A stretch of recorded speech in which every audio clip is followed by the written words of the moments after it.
Hey there, I am Arvand Esni. I'm going to tell you about stereotypes, but before we get into that, I want to quickly define what is a stereotype.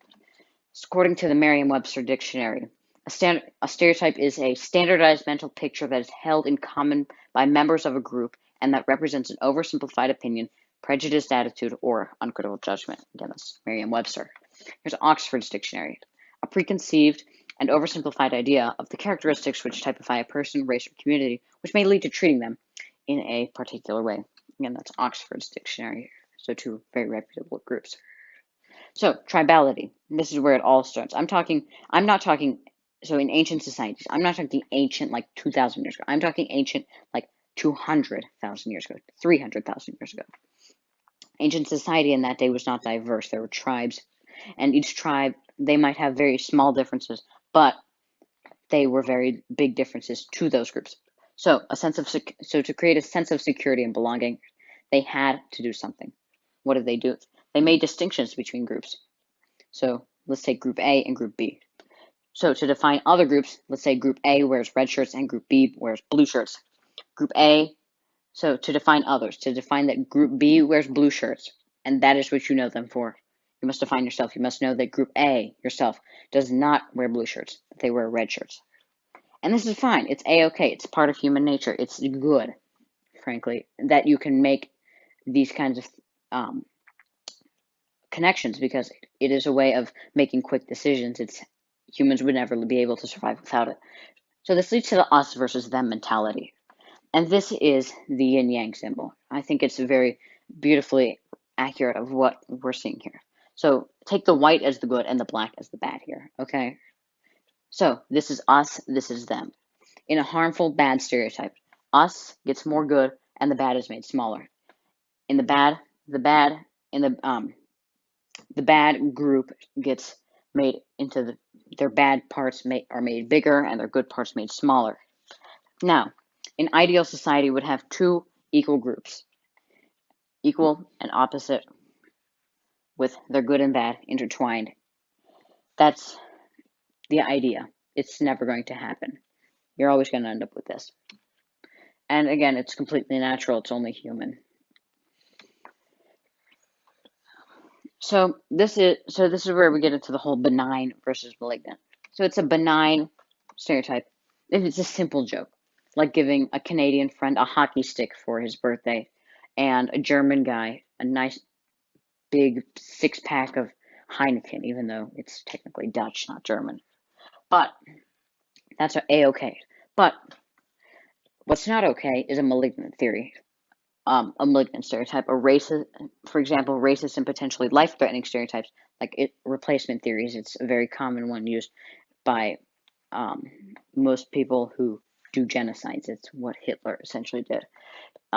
About ethnic group X, in Hitler's case, the Jews, coming to replace the dominant group in the region, in his case, again, the whites. So this leads to mass atrocities like the Holocaust. However, I would like to point out that Hitler did not invent anti-Semitism. It existed for thousands of years beforehand, and it will likely exist for thousands of years later. So all he did was took a scapegoat for World War I and Germany's failure. In that case, he took the Jews, and coupled with his own dislike of them, he used it to his advantage and created one of the worst crimes of all time to gain power. So this leads to hate crimes, which, while not as bad as mass genocides that kill 6 to 8 million people, they're still quite bad. If you're from Pittsburgh, you will remember the Tree of Life synagogue shooting about 2 years ago.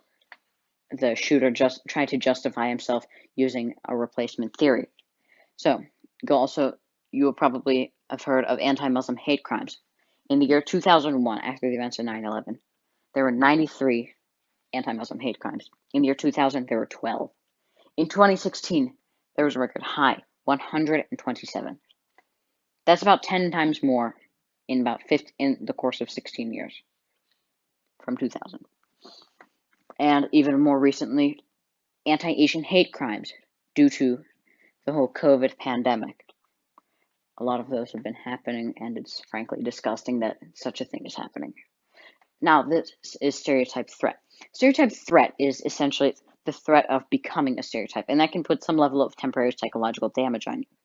For example, in the study done at a university, they found two groups of people on the campus and interviewed them. In one group, they said explicitly that this test of theirs was an intelligence test. They had them try to complete 10 items. And in that one, since there is a stereotype of black people being less educated than white people, the stereotype threat had put a bit of psychological pressure on the African American participants to get them to do better, and that psychological stretch actually caused them to do worse. So in this one, they only got about 4 done correctly on average. And the white people got almost 10. But when there was no stereotype threat, it was the same quiz. They just said it was, just for fun, like a BuzzFeed quiz. Black people actually did better. They got 9 out of 12 right. White people got just under 8, which I found very interesting about stereotype threat. Now, this also leads into the model minority problem. As you are probably aware, there's a stereotype of East Asians being very intelligent.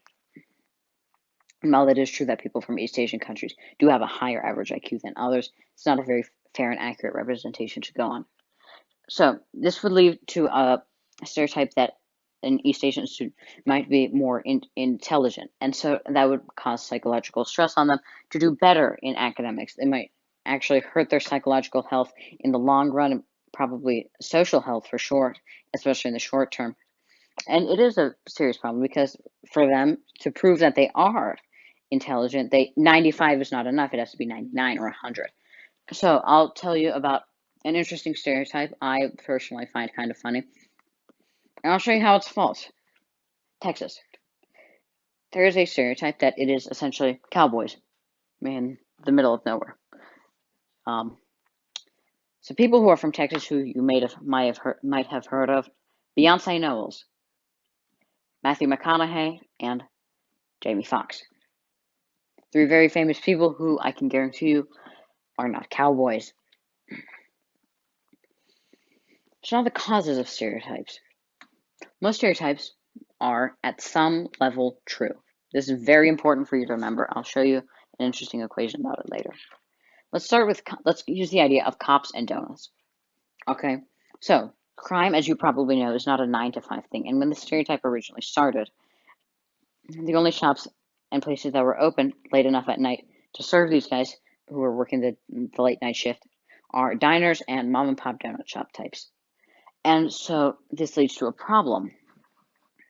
Diners obviously are in an illogical idea. You got to go in, get seated, pay. Order, eat, pay. That takes way too long. That's a solid 40 minutes, possibly an hour.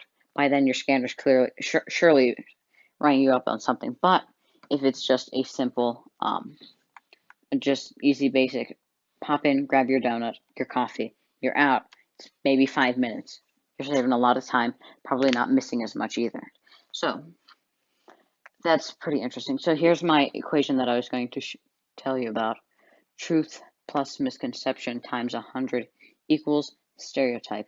So what does it mean? It means that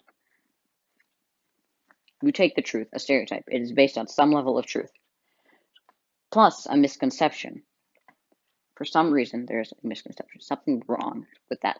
You warp it a bit. Then you take that, multiply it by 100, make it so much larger, and you have a stereotype. It's the most dangerous equation of all time. So this leads to my conclusion, which essentially is that stereotypes are a part of humanity, and it's just as old, really. And there is a fine line between a harmless joke and an atrocity. So that's a very major problem. And all stereotypes are at one point truthful on some level. So as long as you can recognize the fact that it's probably not an accurate representation of any group whatsoever, and as long as you don't actually believe in it, then you're A-okay. But if you do, then we have a serious problem. Because this is the reason things like hate crimes and mass shootings and things like that happen. And it's very sad, honestly. So, again, the most dangerous equation of all time. Truth plus misconception times 100 equals stereotype. It's frankly worrying. I would like to thank you for watching this video, sticking with me to the end here, about 10 minutes in. I will have my sources down in the description, and I will be answering questions in the comments section. Thank you for joining me here. I'm Arvand Esni.